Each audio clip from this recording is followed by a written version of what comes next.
Hello students, देखिए कल हम बात कर रहे थे फोर्थ चैप्टर की 11th क्लास से। उसमें पढ़ाया था मोशन प्लेन में सेंट्रल ऑप्टिकल फोर्स एस्केलेशन। ठीक है, तो उससे आगे देखिए जब त्वरण उत्पन्न होगा किसी वस्तु में तो जाहिर सी बात है बिना बल के या बिना अगर त्वरण है तो बल जरूर होगा और बल है तो त्वरण जरूर उत्पन्न होगा। तो जैसे अभिकेंद्र हमने पढ़ा था, अभिकेंद्र त्वरण, ठीक है, तो उसी तरीके से उत्पन्न होता है अभिकेंद्र बल। ठीक है, जैसे विकेंद्र त्वरण उत्पन्न होता है वैसे ही क्या उत्पन्न होता है विकेंद्र बल। बात कर रहे थे हम सर्कुलर मोशन की। तो देखिए ये अगर कोई वृत्ताकार मार्ग हो या वृत्तीय पथ हो, रेडियस हो इसकी तो इसकी जब हमने क्या निकाली थी, डायरेक्शन निकाली थी अलग अलग पॉइंट पर। तो टेंजेंट के डायरेक्शन में क्या थी, इनकी वेलोसिटी की क्या थी डायरेक्शन। ठीक है, तो ये हमारी क्या हो गई, डायरेक्शन हो गई। ये हाँ V1 मान लीजिए, V2, V3 और V4। तो देखिए वेलोसिटी जो है, ये जो इनके मैग्नीट्यूड होंगे वो तो इक्वल होंगे। V1 हो चाहे वो V2 हो, चाहे V3 हो, चाहे V4 हो, होगा V के बराबर ही। लेकिन जो हमारे पास रेडियस है तो वो भी सर्किल की इक्वल होती है हर जगह। दूसरी जगह अब देखिए आगे क्या है कि जब वस्तु इस तरह से घूमेगी तो उसमें मैंने बोला था त्वरण तो उत्पन्न होता ही होता है। जब त्वरण उत्पन्न होगा तो त्वरण उत्पन्न होने से क्या होगा, देखिए उसकी मैंने डायरेक्शन बताई थी, रेडियस के अकॉर्डिंग इनवर्ड होती है, यानी अंदर की ओर। ठीक, अब जो जब हमारे पास जो त्वरण है वो इनवर्ड है, यानी वेलोसिटी की डायरेक्शन के अकॉर्डिंग जो डायरेक्शन चेंज होगा, ठीक है, यानी दिशा परिवर्तित होगी, तो दिशा परिवर्तन से त्वरण उत्पन्न होगा। इसी वजह से क्या होता है, बल भी क्या होता है, उत्पन्न होता है। क्या होता है, बल उत्पन्न होगा और उसकी दिशा भी क्या होगी, इनवर्ड ही होगी। तो यानी फोर्स की डायरेक्शन भी यही है, एक्सलेशन की डायरेक्शन भी क्या है, यही है। तो अभिकेंद्र बल और अभिकेंद्र त्वरण दोनों की ही डायरेक्शन सेम होती है। आप एक चीज और ध्यान रखिएगा, अगर वस्तु सर्कुलर मोशन में है तो 100% उसको सेंट्रोपिटल फोर्स चाहिए होगा। ठीक है, जब तक अभिकेंद्र बल नहीं लगेगा वस्तु वृत्तीय गति नहीं कर सकती, आप ये मान के चलिएगा। ठीक है, तो ये तो हुआ अभिकेंद्र बल के बारे में। तो देखिए अभिकेंद्र बल है क्या, कि जब वस्तु क्या करती है, वृत्ताकार मार्ग पर गति करती है, ठीक है, तो उस पर क्या होता है, एक बल कार्य करता है।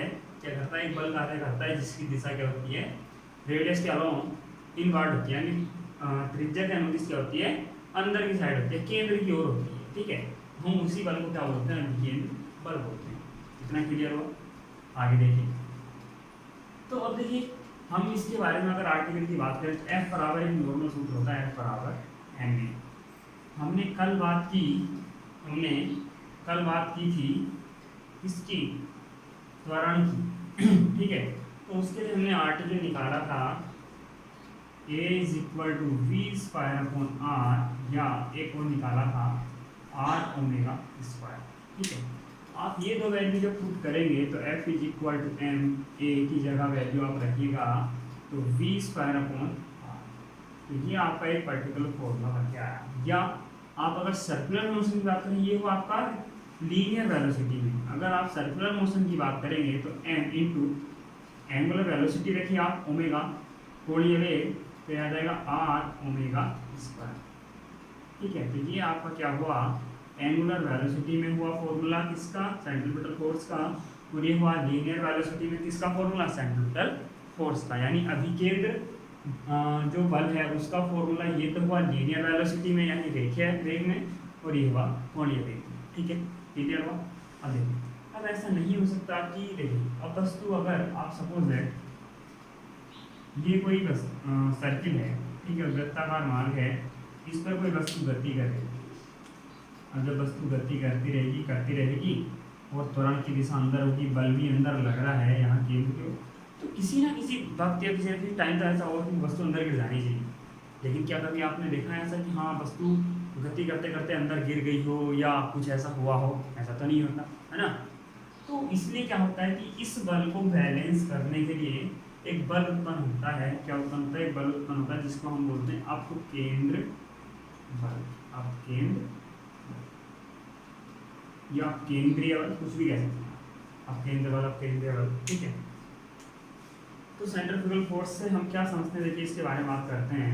तो एक ऐसा बल, जब वस्तु क्या होती है वृत्तीय गति कर रही होती है, तो एक ऐसा बल उत्पन्न होता है जो क्या होता है केंद्र से बाहर की ओर लग रहा होता है, यानी अभिकेंद्र बल की जस्ट अपोजिट डायरेक्शन में, ठीक है। तो उसको हम बोलते हैं अपकेंद्र बल। क्या बोलते हैं? अपकेंद्र बल बोलते हैं, ठीक है। अब देखिए इसके फायदे क्या है, देखिए इसको छदम बल भी बोलते हैं। क्या बोलते हैं? छदम बल। छदम बल भी बोलते हैं। क्यों? क्योंकि देखिए काल्पनिक रूप से प्राप्त है, रियल में आप इसको प्राप्त नहीं कर सकते। एग्जाम्पल मैं इसका बताऊं, देखिए इसका होता क्या है, चलिए अभी थोड़ी सी पहले वो बात कर लेते हैं। आप केंद्र बल में देखिए होता क्या है, इसकी डायरेक्शन क्या होती है, इस तरीके से होती है बाहर। ये जो आप केंद्र बल की बात हम कर रहे हैं हमेशा बाहर की ओर होती है, जहाँ भी आप निकालेंगे हमेशा बाहर की ओर।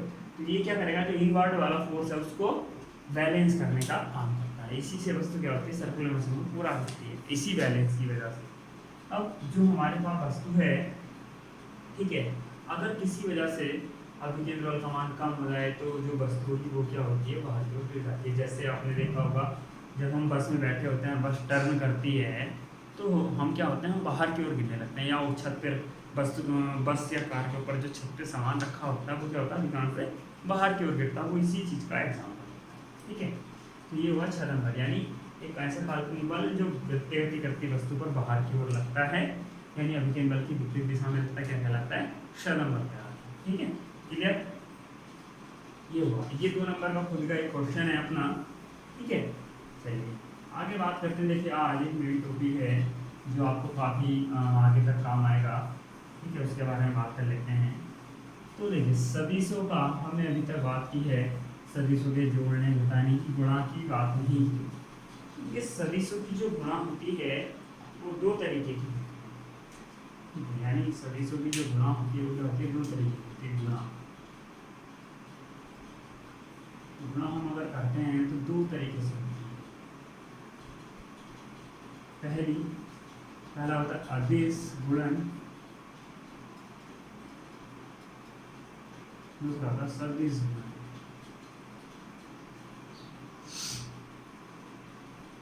ठीक है, 2 तरीके का गुणन होता है अदिश और सदिश गुणन, ठीक है। क्लियर?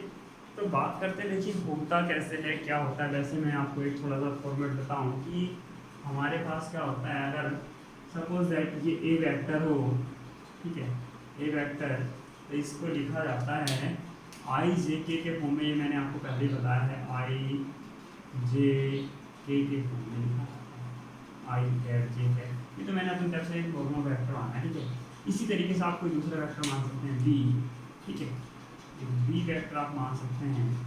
तो बी वेक्टर आप मान के चलेंगे तो ये हो जाता है, मान लीजिए आई प्लस जे प्लस या माइनस के, क्या कुछ भी मान लीजिए। वो तो इस टाइम केवल फॉर्मेलिटी के लिए मैं आपको बता रहा हूँ, हाँ ऐसा कुछ है।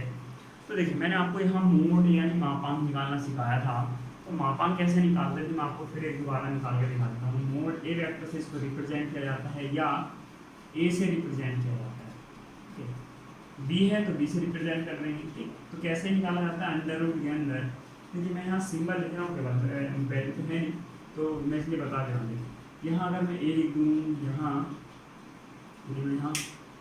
लिख देता हूँ कुछ वैल्यू ए बी और सी, यानी जो आई के साथ है वो मल्टीपल में ए है संख्या, और जे के साथ बी है और सी के साथ सी है। तो इनका जो आप मोड निकालेंगे वो निकालेंगे ए स्क्वायर यानी आई का मल्टीपल स्क्वायर प्लस जो बी का जे का मल्टीपल है उसका स्क्वायर प्लस जो के का मल्टीपल है उसका सी का स्क्वायर। तो इन तीनों का स्क्वायर अगर आप ऐड करते हैं और क्या निकालते हैं, स्क्वायर रूट निकालते हैं, तो आपका जो निकल जाता है मोड ए, ठीक है। ऐसी मोड बी निकाल सकते हैं, ठीक है। क्लियर? यानी किसी वेक्टर के मोड को रिप्रेजेंट करने के लिए अगर ये चीज़ यूज किया जाती है उससे उसी को नॉर्मल वेक्टर का साइन ऊपर से बार वाला साइन हटा दिया जाता है, ठीक है। तो वो हो जाता है ए वेक्टर या मोड ए वेक्टर, इसको बोलते हैं परिमाण, ठीक है। अब देखिए होता क्या है कि आप बात कीजिए, सबसे पहले बात कर लेते हैं, चलिए अदिश गुणन, इसकी अदिश गुणन, ठीक है। इसको स्केलर या डॉट प्रोडक्ट भी बोलते हैं, स्केलर या डॉट प्रोडक्ट, ठीक है। स्केलर प्रोडक्ट या डॉट प्रोडक्ट भी बोलते हैं। तो देखिए होता क्या है, एक नॉर्मल सा मैं आपको लिख के दे रहा हूँ, A vector dot B vector is equal to होता है ए बी कॉस थीटा। ये कैसे आता है, क्या है, भाई बताते हैं। पहले फिलहाल नॉर्मल इसको पढ़ लेते हैं कि इसका जो सेंस है वो क्या है। सेंस होता है, जो डेफिनेशन दिखाई जाती है वो है कि आप अगर दो वेक्टर का अदिश गुणा निकाल रहे हैं, दो वेक्टर का अदिश गुणा निकाल रहे होते हैं, तो आपको क्या क्या चाहिए, एक तो ए वेक्टर का मोड चाहिए, बी वेक्टर का मोड चाहिए, और जो थीटा है वो ए एंड बी के बीच, ए और बी के बीच बना हुआ क्या है, एंगल है। और कोस का मतलब होता है कोज्या, तो एंगल की कोज्या, जो ए और बी दो वेक्टरों के बीच जो एंगल बना थीटा, उसकी जो कोज्या है एंगल की, उसके बराबर होता है। क्लियर, चलिए ठीक है, आगे बात करते हैं। ठीक, आगे क्या है कि देखिए अब होता क्या है, अब इसको रियलिटी में समझते हैं कि आखिरकार डॉट प्रोडक्ट है क्या।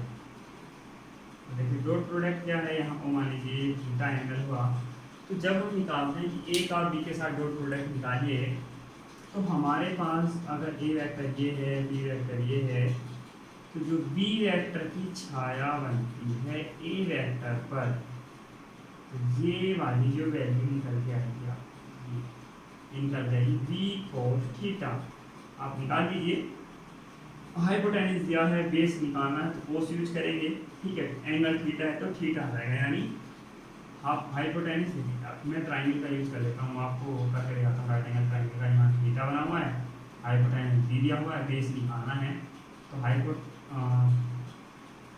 आधार बटे कर्ण बराबर होता है कोस थीटा। तो आधार तो निकालना ही है ए, ठीक है, के का मान दिया हुआ है बी, तो बी कॉस थीटा ये आपका आ जाता है, ठीक है। तो ये छाया का मान निकल के आया, ठीक है। इस छाया का मल्टीपल, यानी इस छाया की मल्टीप्लाई की जाती है ए के साथ, किसके साथ, ए के साथ, ठीक है। तो जब छाया की ए के साथ मल्टीप्लाई की जाती है तो तब आता है ए डॉट बी का मान। मैं इसको ए की गुणा, यानी जो ए का इसका मोड है उसकी मल्टीप्लाई कर रहा हूँ छाया के मान, यानी बी कोस थीटा है, बी कोस थीटा है, तो आपका ए डॉट बी निकल के आ रहा है, ठीक है। ये हुआ, इसको आप प्रक्षेप्य बोलते हैं, छाया बोलते हैं, परछाई बोलते हैं, वो सारी चीज़ें होती हैं, ठीक है। बी पर ए पर बी का प्रक्षेप बोल सकते हो इसको, निकालने से आता है आपका न्यूमेरिकल है, इस बेस पर एक एग्जाम्पल है आपका बुक में, ठीक है, एनसीईआरटी में। तो ये हुआ आपका फॉर्मूला, ये आपका निकालने का मेथड हुआ। इसके कुछ प्रॉपर्टीज़ पढ़ लेते हैं, ठीक है। तो प्रॉपर्टीज क्या होती है कि क्रम विनिमय, क्रम विनिमय